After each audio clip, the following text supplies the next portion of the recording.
I've almost always just worked the kitchen shift because I like the activity, I like the interaction with the guests, I like the act of serving them a cup of coffee or a cup of soup or a bowl of oatmeal.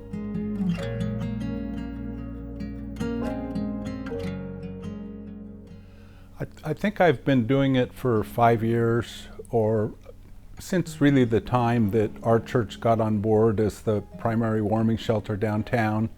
I worked out the arrangement with Arches, and I could tell that they needed help. You know, someone asks, and you kind of ask yourself, if not me, then who? And if not now, then when? And I said, well, I guess it's me and now.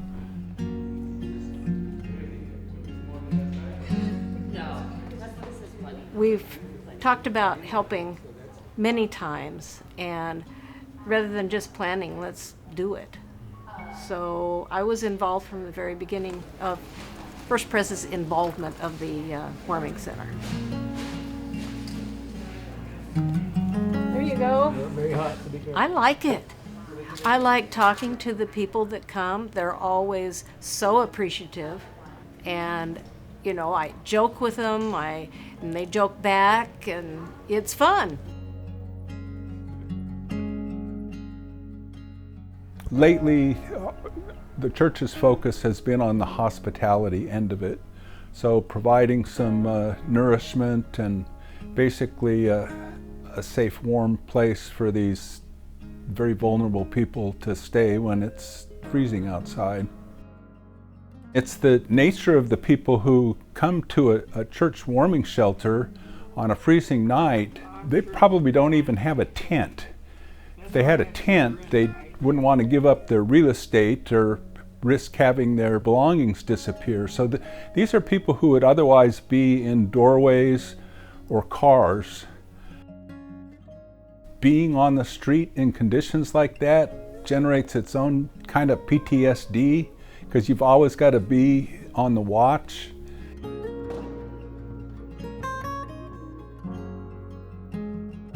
For the last couple of years, Arches hired people, and before that, our church base was larger and we had more people that volunteered, but we don't have that anymore.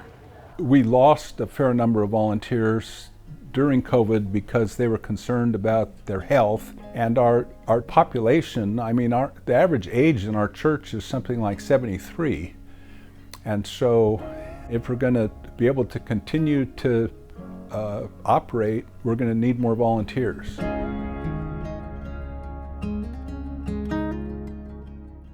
We have people that are willing to buy groceries, people that are willing to give money, but a lot of them can't give their time in the evenings like this.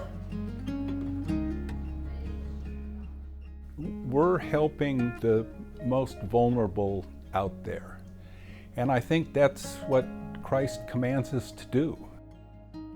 These really are human beings. They're someone's son or daughter, they're someone's father or mother, brother, sister, friend.